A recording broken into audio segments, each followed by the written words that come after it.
င်္ဂလာပါညီမလေးရဲ့နာမည်လေးပြောပြပေးလို့ရမလားရှင် မင်္ဂလာပါရှင်ညီမနာမည်ကြည့်ခင်လို့ခေါ်ပါတယ်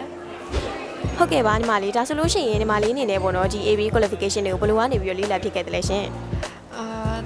တငယ်ချင်းကလည်းတက်မယ်လို့ပြောတာပေါ့နော်အဲ့ချိန်ညီမကလည်း business အရင်ဝင်တာဖြစ်တဲ့အတွက်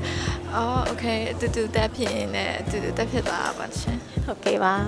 ဒီ AB qualification တွေကိုပေါ့နော်သင်ယူနေတဲ့အချိန်မှာရောညီမလေးအနေနဲ့ကြုံတွေ့ရတဲ့အမှတ်တရတွေစိန်ခေါ်မှုတွေရှိရင်လည်းမျှဝေပေးပါအောင်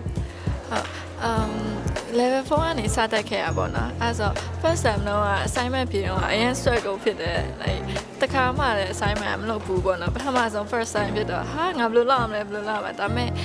new next ကဆရာမရအရင်ဘေးနားကနေ supportive အရင်ဖြစ်ပြီးတော့24/7 assist လုပ်ပြီးတော့အဆင်ပြေခဲ့ပါတယ်။ ဟုတ်ကဲ့ပါညီမလေးအနေနဲ့ပေါ့နော်ဒီ managing stakeholder relationship မှာတော့ပြပါဝင်တာဖြစ်လာအောင်ပေါ့နော်ဘယ်လိုမျိုးစူးစမ်းခဲ့ရလဲနောက်ပြီးတော့ဒီလိုမျိုးစုရရှိရဲ့ပုံမှာဘယ်လိုခံစားရလဲပြပြပေးလို့ရမလားရှင် အစက decision ထွက်တော့အရင်ပြောရပေါ့နော်ဒါပေမဲ့ top paper နောက်ထပ်6လနေမှတည်ရတော့အဲ့လိုမျောလည်းမမျောမှန်းထားဘူးဒါပေမဲ့result တည်ရတော့ AP group chat ထဲမှာဆရာမတယောက်ကလာပြောရပေါ့နော်အဲ့မှာအရင်ပြောပြီးရုံတော့မယုံနိုင်ဘူးပေါ့နော်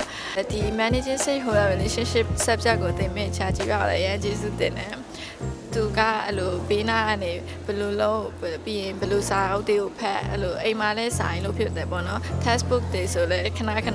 တအုပ်လုံးကိုအစားအဆုံးခဏဖတ်ဖြစ်တယ်ပေါ့နော်ဖတ်ပြီးတော့အဲ့လို assignment ရေးလဲချာကြည့်ပြဘေးနားကနေ assist လုပ်ပြီးတော့အဆင်ပြေခဲ့ပါတယ်အဆုံးအနေနဲ့ပေါ့နော် AB တက်နေတဲ့ငယ်ချင်းတွေရောအကြောင်းကျောင်းသားတွေရောဘယ်လိုမျိုးအကြံပြုစကားလေးပြောချင်လဲမသိဘူးရှင်